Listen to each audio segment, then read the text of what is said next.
Good morning guys, good morning. Pupunta tayo ngayon ng ospital dun sa pinag-check-upan natin. Ngayon, ang gagawin natin ay magpapa-ultrasound ako. Check. Kasi sabi ng doktor naman nakaraan, pag okay naman daw at wala akong naramdaman kahit di na kailangan ng ultrasound. Kaya pag na-take yung, di ba na-take yung gamot, tapos na-take yung gamot, yung ibang gamot, yung parang 7 days pa yung ano lang.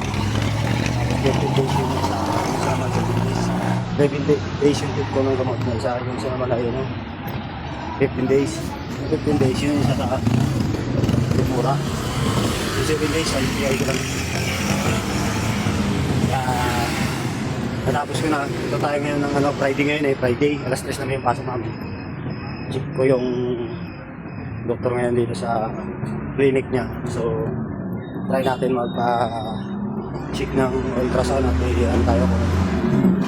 Tatanungin lang naman tayo doon kung nararamdaman. Pero kung nararamdaman pa, pero pag wala naman kahit di na daw magano. Ultrasound. Kaya naman daw mga sigura beauty ay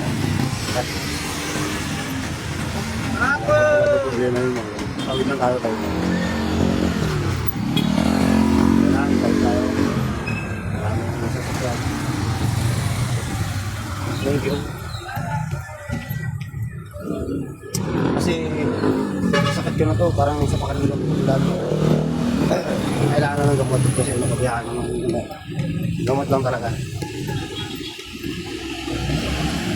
Hindi na tayo pagkakala. Malapit na naman ang hospital dito. Okay guys, ingat kayo and God bless. Dahil tatandaan ng buhay ay wait lang.